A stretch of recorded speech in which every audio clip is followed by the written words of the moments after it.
오늘부터 시작되는 이 대림절은 기다림의 절기입니다.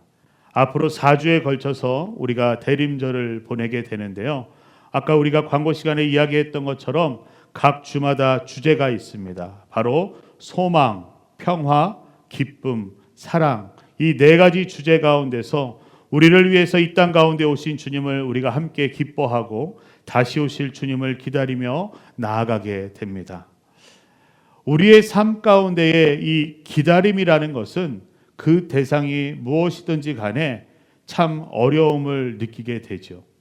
특히 언제 끝날지 모르는 이 기다림은 더 어렵고 힘든 시간임을 우리는 느끼게 됩니다. 혹시 최근에 여러분의 삶 가운데 여러분에게 가장 큰 기다림은 무엇이었나요? 지난 금요일에 미국에서 가장 큰 세일을 하는 날인 블랙 프라이데이가 지나갔습니다. 여러분도 어떻게 쇼핑 좀 하셨습니까? 제가 미국에 처음 왔을 때는 이 블랙 프라이데이라고 하면 목요일 저녁부터 모든 상점들 앞에 줄이 서 있는 모습을 보았었습니다. 줄뿐만이 아니라요. 어떤 사람들은 텐트를 펼쳐놓고 기다리기도 하고요. 어떤 사람들은 막 자리를 펴놓고 거기서 스토어가 문을 열기만을 기다리면서 그 줄을 서 있던 모습들이 생각이 납니다. 요즘은 그러한 모습을 쉽게 찾아보기는 힘들지만 그때의 모습을 좀 기억해 보면요. 너무나도 추운 날씨 그리고 늦은 시간까지 그 기다림 가운데서 몰려오는 피곤함 그리고 날씨나 여러 가지 상황으로 인하여서 어려움과 힘든 상황이 분명히 있을 터인데 그것들을 기꺼이 견뎌내면서 기다리는 모습들이 항상 있습니다. 그 사람들이 줄을 서가면서 그 어려움과 힘든 상황을 기꺼이 견뎌내면서 기다릴 수 있었던 이유는 바로 그 사람들에게는 바라는 것이 있고 기대하는 것이 있었기 때문이죠. 그리고 반드시 그것을 얻게 될 것이라는 확신이 있었기 때문에 그 사람들은 그 모든 어려움과 힘든 상황들을 견뎌내며 기다렸던 것입니다. 사랑하는 성도 여러분, 여러분 가운데도 이와 같은 기다림이 있으십니까? 오늘 본문에 등장하는 이 이스라엘에게도 어려움과 힘든 상황을 견뎌내고 바라고 기대하는 소망하는 기다림이 있었던 것을 우리는 보게 됩니다. 이 당시에 이스라엘은 남과 북으로 갈라져 있던 이 상황 가운데서 먼저 북이스라엘은요 아시리아의 침략으로 말미암아 모든 것들이 무너지고 부서진 상태 가운데 있었습니다. 그리고 남유다는 모든 상황 가운데서 무력하여져서 영적으로나 정치적으로나 경제적으로 모두 희망을 잃고 소망이 없는 그 어두움 가운데 있는 상태였습니다. 이스라엘 백성들은 이 흑암과 하나님께서 침묵하시는 그 기관 속에서 늘 우리를 구원할 메시아가 언제 올 것인가 기다리며 오랜 기다림 가운데 살아가고 있었습니다. 그러한 상황 가운데 있던 이스라엘에게 하나님께서는 이 이사야 선지자를 통하여서 이렇게 말씀하십니다. 오늘 본문 2절의 말씀인데요. 우리 함께 읽겠습니다. 흑암에 행하던 백성이 큰 빛을 보고 사망의 그늘진 땅에 거주하던 자에게 빛이 비치도다. 아멘. 바로 오늘 본문인 이 이사야 9장의 말씀은 흑암과 절망의 시대 가운데 있던 이 이스라엘에게 소망의 빛이 전해지는 예언의 말씀입니다. 오늘 말씀을 통해서 우리는 우리의 소망은 우리가 꿈꾸며 만드는 것이 아니라 하나님께서 보내시는 빛으로부터 온다는 것을 우리는 발견하게 됩니다. 우리는 오늘 본문을 중심으로 우리에게 소망은 진정 무엇인가를 우리가 함께 살펴보고 다시 오실 예수 그리스도를 기다리며 나아가는 이 대림절에 우리가 진정한 소망을 가지고 주님을 기다릴 수 있는 시간이 되기를 바랍니다. 먼저 이 소망은 어둠 속에서 빛을 보는 믿음입니다. 우리가 좀 전에 읽었던 2절의 말씀을 다시 한번 보면요. 흑암에 행하던 백성이 큰 빛을 보고 사망의 그늘진 땅에 거주하던 자에게 빛이 비치도다라고 말씀하고 있습니다. 앞서 말씀드린 대로 이 이스라엘은 완전한 어려움 가운데 마치 흑암과도 같은 그 가운데 있었던 상황이었습니다. 그런데 하나님께서는 그들에게 큰 빛을 보게 되고 그들에게 빛이 비친다라고 말씀하고 계십니다. 현실은 어두움이지만 하나님의 약속은 그 어두움을 물리치는 빛이라고 말씀하고 있습니다. 성경은 이 빛이 무엇인지를 우리에게 분명하게 더 말씀해 주고 있습니다. 우리가 요한복음 8장 12절의 말씀을 보면 예수님께서 이와 같이 말씀하십니다. 우리 함께 읽겠습니다. 나는 세상의 빛이니 나를 따르는 자는 어둠에 다니지 아니하고 생명의 빛을 얻으리라. 아멘. 즉 하나님께서 약속하신 이 빛은 우리에게 단순한 희망이나 느낌이 아니라 바로 생명의 빛, 바로 구원자 되시는 예수 그리스도를 말씀하시는 것입니다.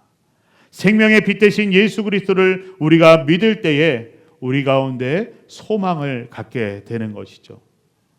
우리의 삶을 돌아보면요, 삶의 문제, 관계의 문제, 또 가정의 문제, 경제적인 문제, 건강의 문제, 여러 가지 문제들이 마치 어둠과 같은 상황을 경험하면서 끝이 보이지 않는 긴 터널을 지나고 있는 것처럼 느껴질 때가 있습니다. 그러나 그러한 어두움 가운데서도 우리가 소망을 가질 수 있는 것은 하나님께서는 그 어두움 가운데 있는 우리를 그냥 내어버려 두지 않으신다는 사실입니다. 그 어둠의 순간에도 하나님은 빛을 약속해 주시는 것입니다. 그리고 그 빛은 바로 우리의 구원자 예수 그리스도시며 그분은 우리의 모든 어두움을 물리치시고 우리가 가는 길을 비춰주시는 참된 빛으로 우리 가운데 함께하여 주시는 것입니다. 우리가 믿음의 삶을 살아가다 보면 때로는 기도조차 나오지 않고 하나님의 말씀을 펴도 읽어지지 않는 그런 영적인 어두움의 시간이 찾아올 때도 있습니다. 그 시간도 마치 어두운 터널을 지나는 것 같은 시기이죠. 그런데 우리가 분명히 기억할 것은 어두움이 끝나야 빛을 볼 수 있는 것이 아니라 그 어두움 가운데서 우리가 빛을 바라볼 때에 우리는 그 어두운 터널을 걸어 나올 수 있는 힘과 소망이 생긴다는 것입니다. 우리의 환경은 우리의 환경을 바뀌어 달라고 하나님 앞에 기도하기 전에 우리는 그 상황 가운데서 먼저 빛 대신 예수 그리스도를 바라보면서 나아가야 하는 것이죠. 이 소망은 어둠 속에서 빛을 바라보는 믿음입니다. 우리가 어떤 어둠 속에 있든지 그 빛 대신 예수 그리스도를 바라보는 믿음으로 우리가 소망을 품고 나아갈 수 있어야 하는 것입니다. 다음으로 소망은 기쁨을 회복시키는 능력임을 보게 됩니다. 어둠 가운데 있던 이 이스라엘은 기쁨이 사라진 상태였습니다. 그들의 현실은요, 패배와 두려움, 그리고 침략자들의 억압이 있었고, 그리고 소망이 없는 미래에 대한 불안함 가운데 그들은 전혀 기뻐할 수 없는 상태 가운데 있었습니다. 그들에게는 그 무엇 하나 기뻐할 수 있는 것이 없었던 상태였지요. 그러나 하나님께서는 그들의 기쁨을 새롭게 회복시켜 주십니다. 오늘 본문 3절로 4절의 말씀 우리 다시 한번 함께 읽겠습니다. 주께서 이 나라를 창성하게 하시며 그 즐거움을 더하게 하셨으므로 추수하는 즐거움과 탈취물을 나눌 때의 즐거움 같이 그들이 주 앞에서 즐거워하오니 이는 그들이 무겁게 맨 멍에와 그들의 어깨의 채찍과 그 압제자의 막대기를 주께서 꺾으시되 미디안의 날과 같이 하셨음이니이다. 아멘. 바로 이 말씀에서와 같이 하나님께서 주시는 기쁨은 단순히 마음의 기분이 좋아지는 정도의 기쁨이 아니라 무겁게 눌려있던 멍에가 끊어지고 그들의 삶을 짓누르고 있던 그 짐이 제거될 때 느껴지는 해방의 기쁨이자 자유함의 기쁨이었습니다. 이 기쁨은 조건에 따라서 생기거나 사라지는 것이 아니라 하나님의 은혜 가운데 회복되는 영원한 기쁨이었습니다. 요한복음 16장 22절의 말씀을 보면요, 예수님께서 이와 같이 말씀하십니다. 우리 함께 읽겠습니다. 지금은 너희가 근심하나 내가 다시 너희를 보리니 너희 마음이 기쁠 것이요 너희 기쁨을 빼앗을 자가 없으리라. 아멘. 바로 주님께서 주시는 기쁨은 환경이 바뀌기 전에 먼저 우리의 마음을 회복시키시는 기쁨인 것입니다.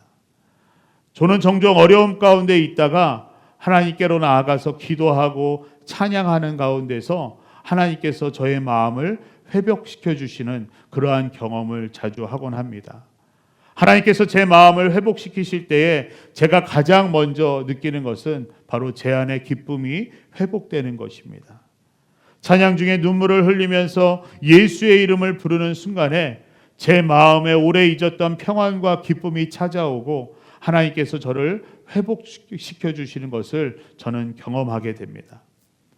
제 상황을 보면 그 어려운 상황은 그대로였지만 하나님께서 제 마음 가운데 있는 그 멍에를 꺾어주시는 순간 제 안에 기쁨이 회복되는 것입니다. 이것이 바로 소망 중에 하나님께서 주시는 기쁨의 능력인 것이죠. 바로 예수님께서 약속하신 기쁨은 세상이 줄 수 없고 또 빼앗을 수 없는 기쁨이다라고 이야기합니다. 왜냐하면 그 기쁨의 근원은 바로 부활의 주님이요 다시 오실 예수 그리스도이시기 때문입니다. 사랑하는 성도 여러분, 대림절은 그 예수님을 바라보는 절기입니다. 또한 그 대림절은 기다림의 계절이면서 동시에 기쁨을 회복하는 계절이기도 합니다. 하나님께서 우리의 멍에를 꺾으실 때에 우리 가운데 말씀을 통하여서 예배를 통하여서 성령 안에서 우리가 이유를 설명할 수 없는 기쁨이 다시 솟아오르도록 하나님께서는 우리 가운데 회복의 역사를 경험케 하시는 것입니다. 우리의 환경이 변하지 않아도 괜찮습니다. 하나님께서 우리 안에 기쁨을 다시금 일으키시는 순간 우리는 이미 소망 가운데 걸어가고 있는 것입니다. 소망 가운데서 기쁨을 회복시키시는 능력을 경험하며 나아갈 수 있는 우리 모두가 되기를 바랍니다. 마지막으로 소망은 하나님의 아들이며 예수 그리스도이십니다. 오늘 본문 6절의 말씀 우리 다시 한번 함께 읽겠습니다. 이는 한 아기가 우리에게 낳고 한 아들을 우리에게 주신 바 되었는데 그의 어깨에는 정사를 메었고 그의 이름은 기묘자라 모사라 전능하신 하나님이라 영존하시는 아버지라 평강의 왕이라 할 것임이라. 아멘. 하나님께서는 이 이스라엘이 기다려야 할 소망이 이 상황의 변화가 아니라 한 아기, 한 아들, 그분이 바로 예수 그리스도이심을 선언하고 있습니다. 그리고 그 예수 그리스도가 어떠한 분이신지를 5가지의 이름으로 우리 가운데 말씀하여 주십니다. 첫 번째 이름은 기묘자입니다. 예수님께서는 인간의 이해를 초월하시는 분으로서 예수님의 사역은 언제나 하나님의 놀라운 일들을 드러내시기에 기묘자라 우리가 말할 수 있는 것이죠. 두 번째 이름은 모사, 곧 상담자라 할 수가 있습니다.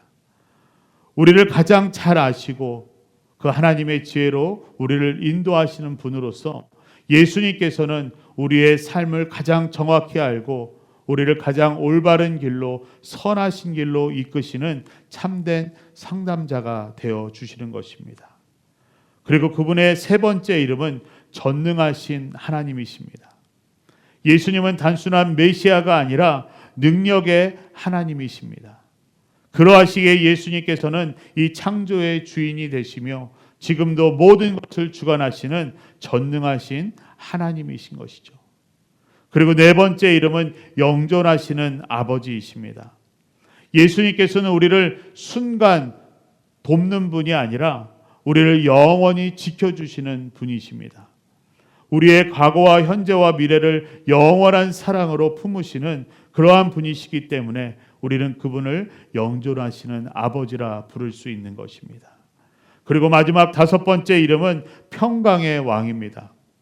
세상은 우리 가운데 참된 평안을 줄 수 없지만 예수님께서는 영혼 깊은 평화를 우리 가운데 주시는 평강의 왕이십니다. 예수님께서 오실 때에 평안을 가지고 오셨고 그리고 예수님이 계신 곳에는 참된 평화가 임하기 때문에 우리는 그 예수님을 평강의 왕이라 부를 수 있는 것입니다. 하나님께서는 기묘자요 모사요 전능하신 하나님이시며 영원하신 아버지, 그리고 평화의 왕인 이 예수 그리스도를 우리에게 허락하여 주시며 참된 소망을 갖게 하셨습니다. 결국 대림절의 소망은 한 분 예수 그리스도이심을 우리는 기억해야 할 것입니다. 사랑하는 성도 여러분, 예수님께서 우리의 소망이 되시면 비록 우리의 외적인 환경이 고요하지 않아도 우리 마음은 평강을 얻을 수 있고, 미래가 불확실해도 우리 가운데는 길이 보이며, 어둠이 깊어도 우리는 그 가운데서 빛을 바라보게 됩니다. 우리 대림절의 첫 주를 지나면서 우리의 시선을 소망의 빛 대신 예수 그리스도께로 향하시기를 바랍니다. 그분이 우리의 기쁨이 되며 우리의 평강이 되며 우리의 능력이 되며 우리의 영원한 아버지가 되시고, 그리고 우리의 참된 소망이 되십니다. 예수의 길을 따라가는 사랑하는 성도 여러분, 대림절의 소망은 하나님의 약속으로부터 오고, 그 약속은 결국 한 분 예수 그리스도에게서 오는 것임을 우리는 말씀을 통하여 보았습니다. 참된 소망이신 그 예수님을 바라보는 사람은 어둠 속에서도 빛을 바라볼 수가 있고, 무거운 현실 속에서도 기쁨을 회복할 수 있으며, 흔들리는 세상 속에서도 변함없는 소망을 붙잡게 될 것입니다. 이 대림절 첫 주일에 소망의 빛 대신 예수님을 바라보고 그 예수님을 증거하며 기다림과 회복의 삶을 살아낼 수 있는 우리 모두가 될 수 있기를 간절히 소망합니다.